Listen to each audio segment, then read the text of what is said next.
हिंद बच्चों, एक बार फिर से स्वागत है आपके अपने चैनल अनिल ट्यूटोरियल क्लासेस पे। तो बच्चों, आज हम लोग क्लास 10 का थ्योरम नंबर 8 देखने जा रहे हैं बच्चों।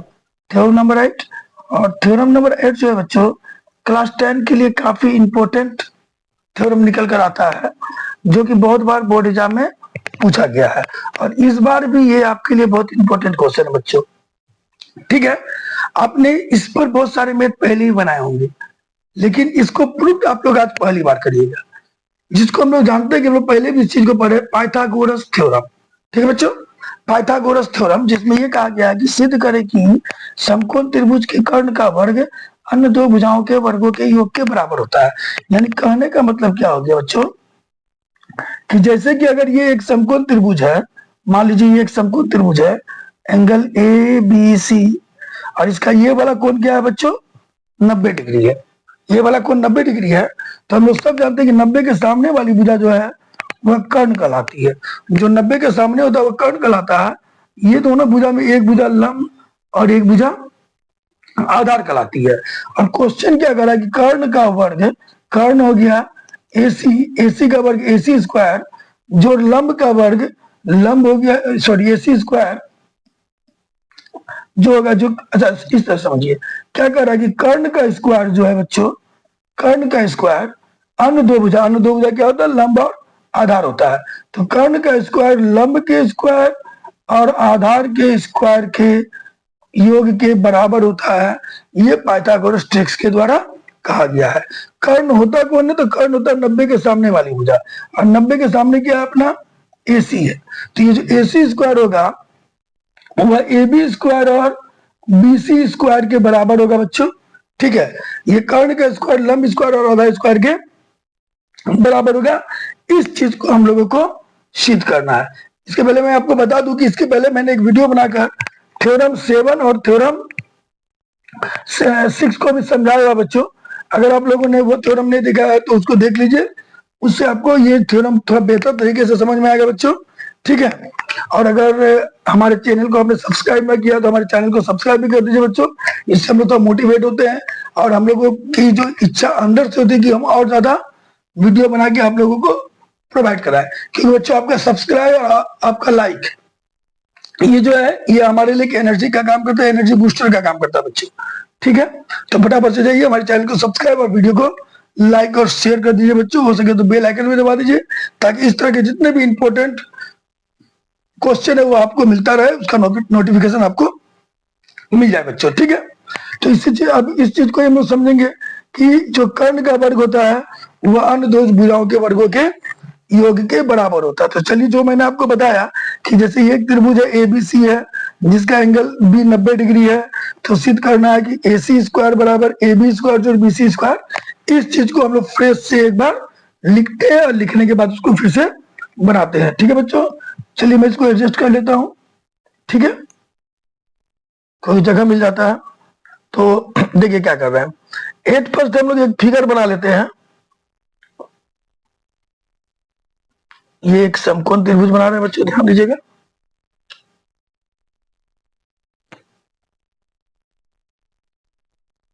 ये समकोण त्रिभुज बनाया हम लोगों ने, इसका नाम दे दिया ABC, जिसमें एंगल B क्या है, 90 डिग्री है। तो इसको हम लोग लिखते हैं, क्या लिखते हैं कि लेट, माना त्रिभुज ABC में एंगल B बराबर 90 डिग्री। ठीक है, ये हम लोगों ने मान लिया कि एंगल B बराबर क्या है बच्चों, 90 डिग्री है। तो हमें सिद्ध क्या करना है, तो हमें सिद्ध करना है कि कर्ण का स्क्वायर, कर्ण क्या होगा बच्चों, ये AC जो होगा वह AC हमारा कर्ण होगा। तो हमें सिद्ध करना है कि AC स्क्वायर बराबर लंब क्या होगा बच्चों, AB होगा, आधार क्या होगा, BC स्क्वायर होगा। तो हमको सिद्ध करना है कि AC स्क्वायर बराबर, यानी ये कर्ण स्क्वायर बराबर AB स्क्वायर जोड़ BC स्क्वायर, यानी ये जो कर्ण का स्क्वायर होगा वह AB ये लंब और ये BC आधार के स्क्वायर के बराबर होगा, जो कि बोला है सिद्ध करना है कि कर्ण का वर्ग अन्य दो भुजाओं के वर्गों के योग के बराबर होता है। ये हमको सिद्ध करना है। ठीक है बच्चों, अब इसको सिद्ध करने के लिए ये तो समझ में आ गया कि क्या दिया हुआ और क्या सिद्ध करना है, क्योंकि पहले जो क्वेश्चन दिया हुआ है उसको और जो सिद्ध करना है उसको हम लोगों को नोट कर लेना है। ठीक है बच्चों, इसके बाद हम लोग एक छोटा सा रचना करेंगे। वो रचना क्या करेंगे कि बी से एक लंब डालेंगे जिसका नाम दे देंगे बी डी, और किस पे लंब डालेंगे, ए सी पर। तो ये रचना हम लोग करते हैं। रचना क्या किया, बी डी लंब खींचा ए सी, बी डी ए सी पर लंब खींचा। ये हम लोगों ने रचना किया कि बी डी किस पे लंब खींचा बच्चों, ए सी पर लंब खींचा। ये हमारा क्लियर हो गया कि हमने एक लंब रेखा बी से पी डी खींचा, किस पर खींचा बच्चों, ए सी पर खींचा। पी डी किस पर लंब खींचा, ए सी पर खींचा। ये लिखने के बाद अब हम लोग आते हैं मैथ को सॉल्व करते हैं। मैथ सॉल्व करने के लिए पहले मैं आपको बता दूं कि देखिए, अगर मेरे पास कोई भी दो त्रिभुज है, सपोज डेट ये दो त्रिभुज है, इसका ये कोण 90 है और ये कोण भी 90 है, कुछ भी रहे, चलिए मान लेते 90 है, ये 60 है और ये 60 है, तो ऑटोमेटिक तीसरा क्या होगा बच्चों, 30 होगा, क्योंकि त्रिभुज का तीनों कोण मिला के 90 होना चाहिए, 180 होना चाहिए। ये 60 90 कितना हो गया, 150, तो 100% तीसरा कोण 30 होगा। यानी अगर दो कोण हमारा बराबर है तो ऑटोमेटिक है कि तीसरा कोण भी हमारा बराबर होगा। और जब तीसरा कोण बराबर होने का मतलब इस त्रिभुज का तीनों कोण इस त्रिभुज के तीनों कोण के बराबर हो जाएगा। और जब त्रिभुज के तीनों कोण आपस में बराबर होते हैं तो त्रिभुज कैसा कहलाता है, समरूप कहलाता है। तो वही चीज हम लोगों को इसमें देखना है कि हम लोग समरूपता को कैसे दिखा रहे हैं। तो हमारे पास दो त्रिभुज है बच्चों। पहला त्रिभुज क्या है, ये एबीसी जो है मेरे पास, इस एबीसी का कंपेयर यानी त्रिभुज, ये प्रूफ लिख देते हैं। प्रूफ में त्रिभुज एबीसी, देखिए नाम को थोड़ा ध्यान से लिखना होगा, एबीसी।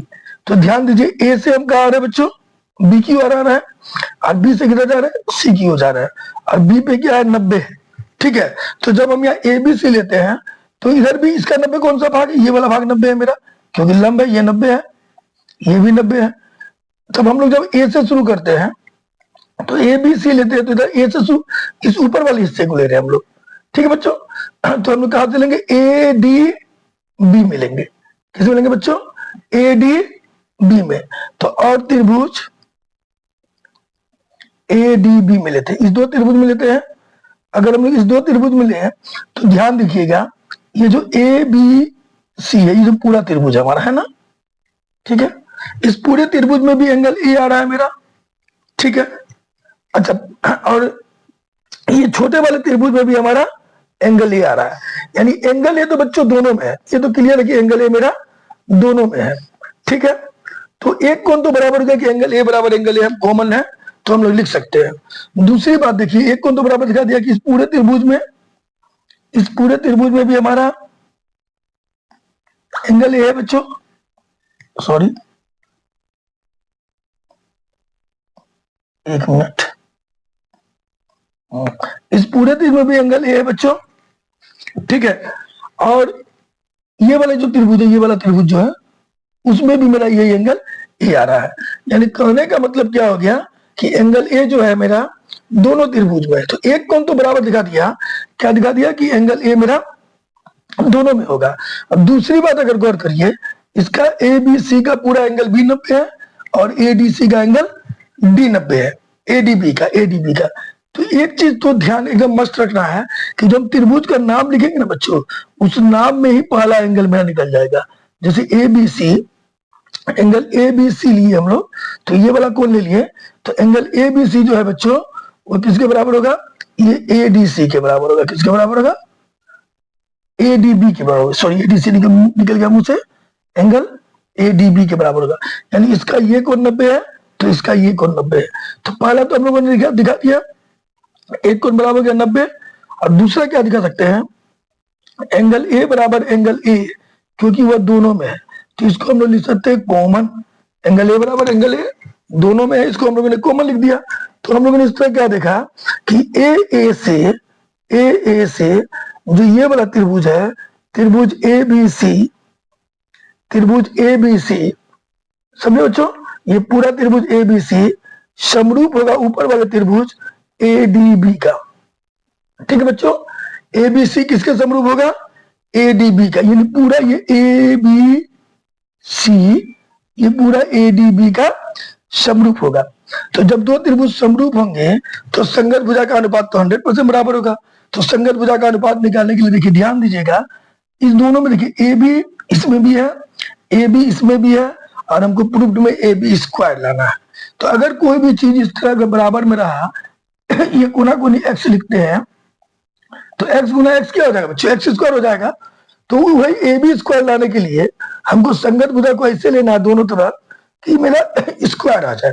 तो हम लोग क्या करते हैं, कुछ ऐसे लिखते हैं कि हमको स्क्वायर लाने में सुविधा हो। क्या करते हैं, देखिए हमको दो भुजा का अनुपात बराबर दिखाना है, तो हम सिंपल सा बराबर लाइन ले लिए। अब देखिए हम पहला है, इसमें ए बी इसमें भी है, ए बी इसमें भी है।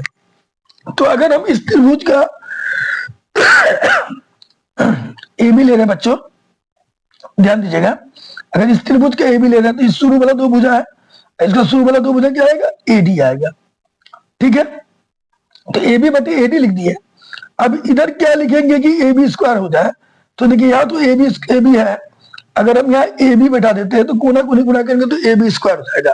यानी हमको यहाँ ए बी ही लेना है ताकि मेरा क्या हो जाए, कोना कोनी गुना करने पे क्या बन जाए बच्चों? ए बी स्क्वायर बन जाए। ठीक है, तो इस ए बी स्क्वायर को बनाने के लिए हम लोगों ने यहाँ ए बी ही लिया। तो यहाँ ए बी, नीचा ए बी लेने का मतलब इसका ए बी है, और ऊपर ए बी लेने का मतलब इसका ए बी है। तो जैसे हम इसका ए बी लेते हैं तो इसका ए बी कौन सा है? ये शुरू वाला और ये अंत वाला। शुरू में ए है, अंत में डी है। अगर गौर करिए तो ये शुरू वाला और अंत वाला ए बी बन रहा है, तो इसका पहले ए है, लास्ट में बी है। तो सेम इसके पहले में क्या है? ए है, लास्ट में क्या है? सी है। तो पहले वाले का क्या लिखेंगे? ए सी। संगत भुजा इसी तरह निकलता है कि जिस रूप में इधर है उस रूप में नाम इधर भी होना चाहिए। तो जैसे कोना कोनी गुना किए, ए बी स्क्वायर बराबर क्या हो जाएगा? ए सी गुने ए डी, जिसको हम इक्वेशन 1 लिख के छोड़ देंगे।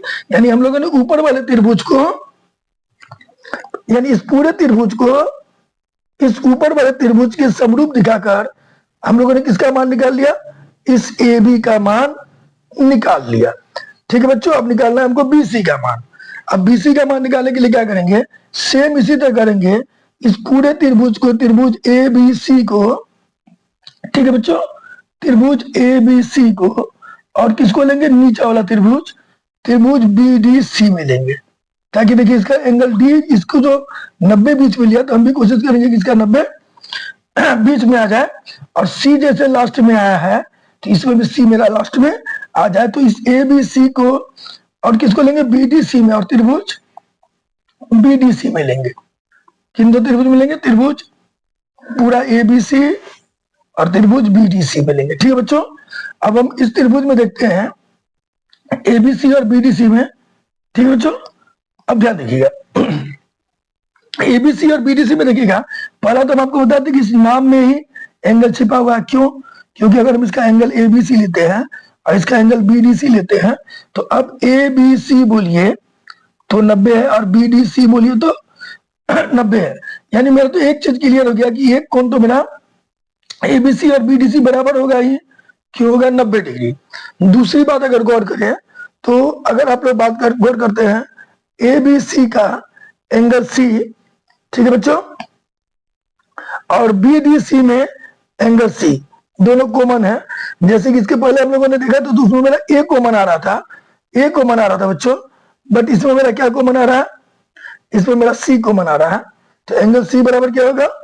एंगल सी जो कि दोनों में है, इसको हम लोग लिख सकते हैं कॉमन। ठीक है बच्चों, तो ये दोनों चीज बराबर हो रहा है, मेरा दो कोण बराबर हो गया इस पूरे त्रिभुज में, और इस नीचे वाले त्रिभुज में दो कोण मेरा बराबर हो गया। तो दो कोण जैसे बराबर हो गया तो हमारा त्रिभुज ए बी सी समरूप हो गया त्रिभुज बी डी सी। ठीक है, इसमें क्या दिखा था हम लोगों ने? इसमें दिखा था कि दोनों में मेरा ए बी है, ए बी दोनों में आ रहा है, तो हम लोगों ने ए बी स्क्वायर निकाला। ठीक है बच्चों, लेकिन अब अगर इसमें गौर करते तो बी सी दोनों में है, तो इससे मेरा 100% बी सी स्क्वायर निकलेगा। तो बी सी स्क्वायर कब होगा? तो जब मेरा बी सी यहाँ रहे और बी सी यहाँ रहे। जैसे आप लोगों ने ए बी स्क्वायर बनाने के लिए यहाँ ए बी लिखा है, यहाँ ए बी लिखा है, सेम काम बी सी स्क्वायर बनाने के लिए यहाँ बी सी हो गया, यहाँ बी सी होगा।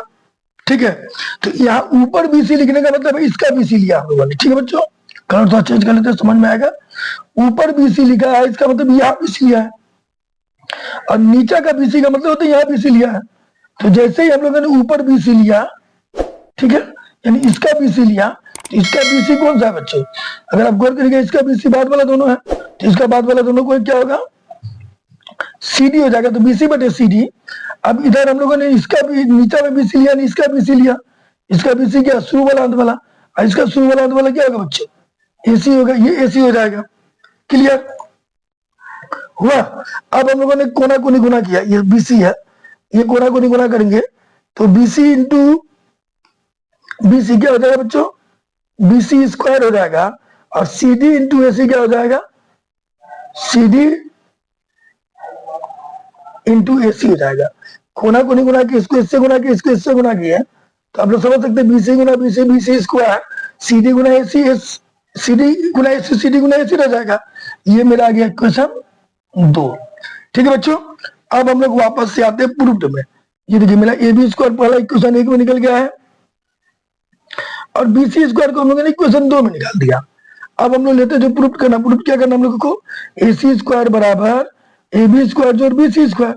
तो जो प्रूफ करना है उसको लिखने के लिए देखिए, इसका मतलब होता है या तो आप ए सी स्क्वायर को ए बी स्क्वायर जो बी सी स्क्वायर में कन्वर्ट कर दें, ठीक है बच्चों, या फिर ये मेरा जो किसी तरह ये जो मेरा ए बी स्क्वायर और बी सी स्क्वायर है, इस ए बी स्क्वायर और बी सी स्क्वायर को हम अगर किसी तरह तोड़ करके ए सी स्क्वायर बना देते हैं तो हमारा प्रूफ्ड हो जाएगा।